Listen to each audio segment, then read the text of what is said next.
तो चलिए आज हम स्टार्ट करते हैं 6.3 क्लास 10th का, क्योंकि हमने 6.2 का तो बना लिया था। अब हम स्टार्ट करेंगे 6.3। तो चलिए देखते हैं उसमें क्या है। सबसे पहले हम देखेंगे उसमें सिमिलर ट्रायंगल के बारे में बात की गई है, ठीक है ना। तो सिमिलर ट्रायंगल में हमने क्वेश्चन नंबर 3 से स्टार्ट किया है।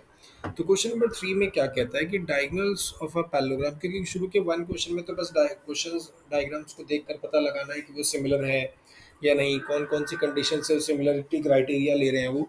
तो अब हमें इसी के बारे में आगे थोड़ा सा चलना है, ठीक है। तो चलिए चलते हैं।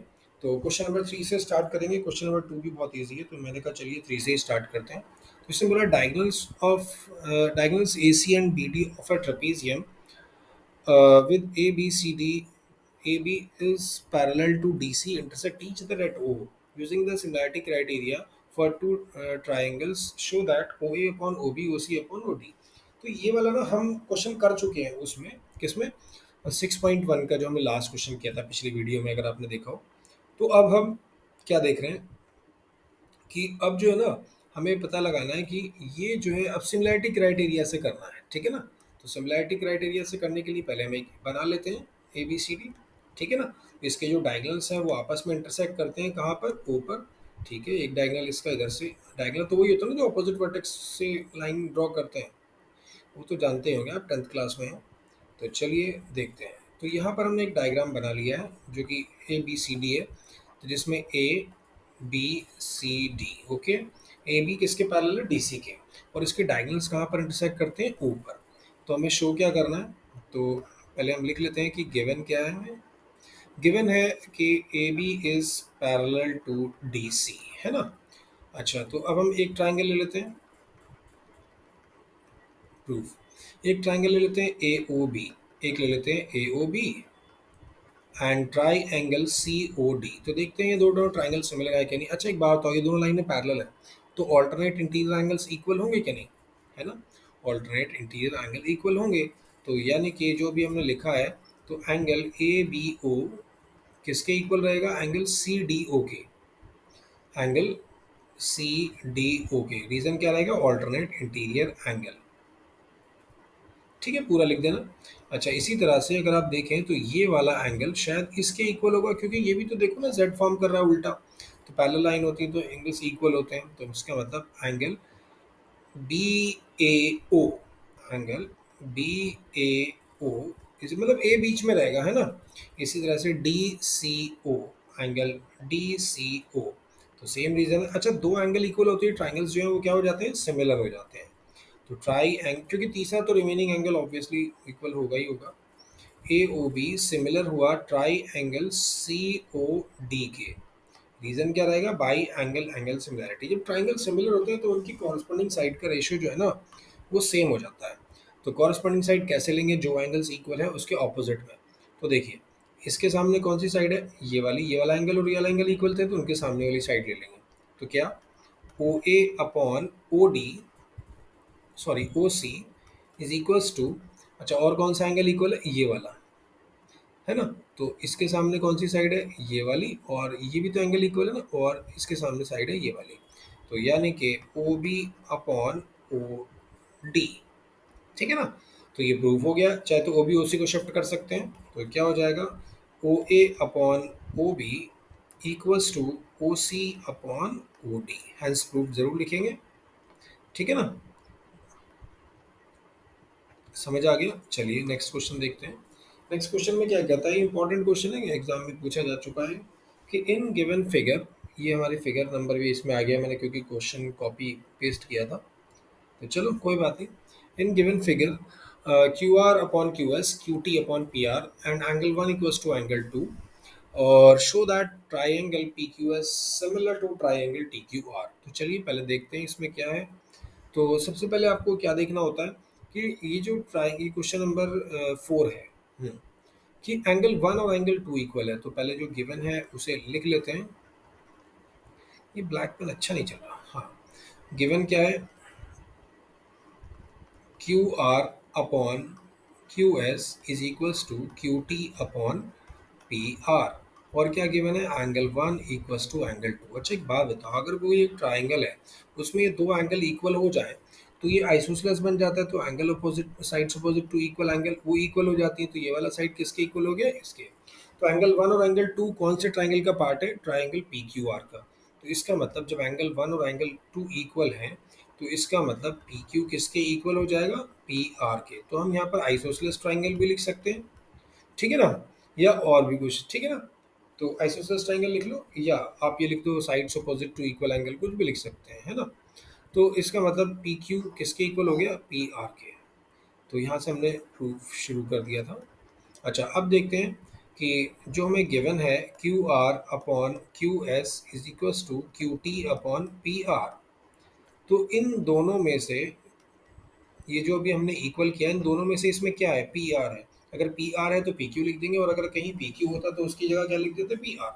तो फिलहाल यहाँ पर सिर्फ पी आर है, तो उसको रिप्लेस कर देते हैं। तो Q R upon Q S is equals to Q T upon P R की जगह क्या रिप्लेस कर देंगे, पी क्यू। और एंगल वन किसके इक्वल चल रहा है, एंगल टू के। अब जरा मुझे वो ट्राइंगल बताइए जिसकी साइड क्यू आर और क्यू टी हो। तो क्यू आर और क्यू टी कौन से ट्राइंगल की साइड्स हैं, क्यू आर और क्यू टी बड़े ट्राइंगल की, यानी कि टी क्यू आर की। अच्छा तो टी क्यू आर हो गया एक ट्राइंगल, और क्योंकि उसी में एंगल वन भी आता है। अच्छा अब मुझे बताइए कि ऐसा ट्राइंगल जिसमें क्यू एस और पी क्यू हो, तो क्यू एस और पी क्यू वो पी क्यू एस की है और इसमें एंगल बनाता है। इसका मतलब triangle P Q S is similar to triangle T Q R. क्योंकि देखो ना, दो साइड्स इक्वल, दो साइड्स का रेशियो हो गया और एक एंगल हो गया, तो रीजन क्या हो जाएगा, by S A S. Okay, समझ गए आप। चलिए हेंस प्रूफ जरूर लिख दीजिएगा। चलिए नेक्स्ट क्वेश्चन देखते हैं। तो नेक्स्ट क्वेश्चन में क्या कहता है, इसमें मैं डायग्राम नहीं दिया हुआ तो इसलिए हमें पहले क्वेश्चन को ध्यान से पढ़ना पड़ेगा। S and T R the points on the sides P R and Q R of triangle P Q R. तो इसका मतलब पहले हमें ना एक ट्राइंगल पी क्यू आर बना लेना चाहिए, तो ट्राइंगल पी क्यू आर बन जाएगा। तो उसके बाद देखते हैं ये एस और टी कौन कौन से किस किस पर पॉइंट है। तो जैसे कि हमने एक ट्राइंगल बना लिया पी क्यू आर, चलो बन गया। अब ये P है और ये Q और ये R। ओके, जैसे बोला S जो है वो PR पे है, S PR पे यहाँ लगा देते हैं। और T जो है वो QR पे है, ठीक है, T यहाँ लगा देते हैं। अब इसने क्या बोला कि such that angle P equals to angle RTS। तो एंगल P जो है ना ये वाला, वो RTS के इक्वल है, तो मतलब RTS तो हमें बनाना पड़ेगा ना। तो चलो बना लेते हैं RTS को भी। तो RTS ड्रॉ कर लेते हैं क्योंकि हमें RTS दिया हुआ है। तो ये हमने आर टी एस ड्रॉ कर लिया। तो इसका मतलब एंगल पी जो है एंगल आर टी एस के इक्वल है। तो then show that triangle P Q R P Q और आर टी एस जो है सिमिलर है। तो चलिए अब जरा एक बात बताइए, कौन कौन से ट्राइंगल लिए गए, तो आपको पता लग गया, एक बड़ा वाला, एक ये पूरा बड़ा और एक ये छोटा। तो छोटे में एक एंगल तो इक्वल हमें दिया हुआ है और एक कॉमन एंगल है ना, और दो एंगल इक्वल हो तो ट्राइंगल सिमिलर हो जाते हैं। तो चलिए शुरू करते हैं प्रूफ, है ना। तो प्रूफ क्या करेंगे, लिखेंगे angle P equals to angle R T S. ये तो हमें गिवन है ना, वो सब उसमें से लिख लेंगे क्या, मतलब प्रूफ करना है, शो दैट वगैरह, ठीक है। अच्छा और एंगल क्या लिखेंगे, angle R equals to angle R, ये तो कॉमन है। इसका मतलब triangle P Q, sorry R P Q similar हुआ triangle R T S के बाई एंगल एंगल सिमिलैरिटी। बस इतना छोटे छोटे से क्वेश्चन है, बस आपको ना मैं यहाँ पे वो लिख नहीं लिख पाया कि गिवन क्या है और टू प्रूफ क्या है, वो सब लिखना होता है, ठीक है ना। तो उससे क्या होता है कि क्वेश्चन अच्छा लगता है दिखने में कि हाँ भी सही किया है। अब क्वेश्चन नंबर ये वाला देख लेते हैं, इन फिगर 6.37 ये नेक्स्ट क्वेश्चन है। और triangle A B E is congruent to triangle A C D. A B E दिख रहा है सबको और A C D, and show that triangle A B E and A D C. तो पहले इसमें लिख लेते हैं ना सब कुछ, मैं बता देता हूँ कैसे करते हैं। पहले तो गिवन लिखते हैं, triangle A B E congruent to triangle A C D. अच्छा और शो क्या करना है, show that triangle A D E is similar to triangle A B C. तो देखो इसमें बहुत सारे ट्राइंगल है, पहले ढूंढ लेते हैं कौन सा किस किस के इक्वल है। तो चलिए शुरू करते हैं। तो वो जो लिखा हुआ है ना वो कॉन्ग्रुएंट लिखा हुआ है, तो कॉन्ग्रुएंट को तो मतलब है कि बिल्कुल इक्वल हुआ। तो इसका मतलब क्या होगा बेटा, ए डी किसके इक्वल हो जाएगा, ए ई के। हम्म। और ए ई किसके, और ए बी किसके इक्वल हो जाएगा, ए सी के। ये रीज़न क्या रहेगा, by C P C T, क्योंकि आपने नाइन्थ क्लास में पढ़ा है जब दो ट्राइंगल कॉन्ग्रुएंट होते हैं तो उनकी सारी चीज़ें जो है वो इक्वल होती हैं, है ना, सारे एंगल्स भी सारे इक्वल भी। तो चलिए जब ये इक्वल है तो इसका मतलब A D upon A E equals to क्या आ जाएगा, वन, क्योंकि दो ये दोनों इक्वल है ना, तो जब इनका रेशो लेंगे तो वन आ जाएगा। इसी तरह से ये भी इक्वल है, यानी कि ए बी अपॉन ए सी लेंगे तो वो भी वन आ जाएगा। यानी कि हमने देखा कि A D upon A E is exactly equals to A B upon A C. तो हम इसे रिप्लेस कर सकते हैं, ए डी के नीचे ले लेते हैं ए बी, और ए ई को इधर शिफ्ट कर देते हैं क्योंकि डिनोमिनेटर से इधर चला गया और ये वाला इधर आ गया, समझ गए ना। तो नीचे आ जाएगा ये ए सी, और एंगल वन शायद दोनों में है। तो अगर आप देखें एक ऐसा ट्राइंगल जिसकी साइड ए डी ए ई और एंगल वन हो वो है ए डी ई, और एक ऐसा ट्राइंगल जिसकी साइड ए बी ए सी और एंगल वन हो वो है ए बी सी। तो इसका मतलब क्या हो जाना है फर्दर, यानी कि triangle A D E, D लिखना था वो मैंने क्या लिख दिया, triangle A D E similar हुआ triangle A B C के। रीजन क्या रहेगा भाई, साइड एंगल साइड, ठीक है ना। तो चलिए नेक्स्ट क्वेश्चन देखते हैं। अब ये इसके तरह चार पार्ट हैं। तो देखिए इसमें ना ये बोला गया है कि एक ए बी सी ट्राइंगल है, उसमें ये ऑल्टीट्यूड से, तो अगर इधर 90 है तो इधर भी 90 होगा क्योंकि ऑल्टीट्यूड 90 बनाता है। और फर्स्ट पार्ट में ए ई पी और सी डी पी को इक्वल दिखाना है। तो फर्स्ट पार्ट देख लेते हैं पहले। Triangle A E P is similar to triangle C D P, है ना। तो ए ई पी ये रहा और सी डी पी ये रहा, हमने ढूंढ लिया उन ट्राइंगल्स को जिन्हें हमें कॉन्ग्रुएंट प्रूफ करना है, सिमिलर प्रूफ करना है। तो क्या लिखेंगे, angle E equals to angle D, है ना। हम पूरा नाम भी लिख सकते हैं लेकिन पूरा नाम में भी 90 ही आएगा। तो क्या लिख देंगे यहाँ पर, 90 ईच, है ना। अच्छा ये वाला देखो, ये वर्टिकली ऑपोजिट एंगल है कि नहीं, तो क्या लिख देंगे, इसमें पूरा नाम लिखना पड़ेगा। तो angle A P E equals to angle C P D,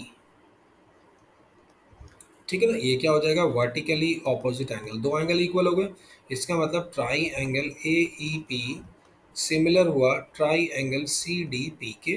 reason क्या रहेगा, by angle angle similarity, clear है ना। अब हम इसका सेकंड पार्ट करते हैं। यहाँ पे सेकंड पार्ट में भी देखेंगे अगर, तो क्या है, triangle A B D similar to triangle C B E, है ना। तो देखो बेटा, ट्राई एक एंगल तो 90 है ही, ए बी डी देख लो कहाँ पर, ए बी डी में डी 90 है और सी बी ई में ई 90 है। तो क्या लिखेंगे, angle D equals to angle E, है ना, ईच 90। अच्छा अगर आप ध्यान दें तो बी एंगल देखो दोनों में आ रहा है, कॉमन एंगल है कि ना, देखो A D, A B D में भी आता है और सी बी ई में भी आता है। तो इसका मतलब एंगल बी, पूरा नाम लिखने की जरूरत नहीं है क्योंकि बी पर तो सेम ही एक ही एंगल बन रहा है। तो इसे क्या लिख देंगे, कॉमन। इसका मतलब triangle A B D similar हुआ triangle C B E के बाई एंगल एंगल सिमिलैरिटी, ठीक है ना। अब देखते हैं इसका नेक्स्ट पार्ट देखते हैं। ए ई पी, ए ई पी दिख रहा है आपको ये वाला, तो मैं इसको रब कर देता हूँ ताकि हम इसके थर्ड पार्ट को कर सकें।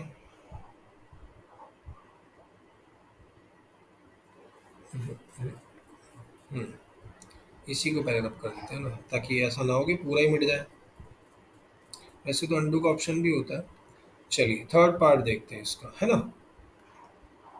इसको भी रब कर देते हैं, अब तो आपने नोट कर ही लिया होगा।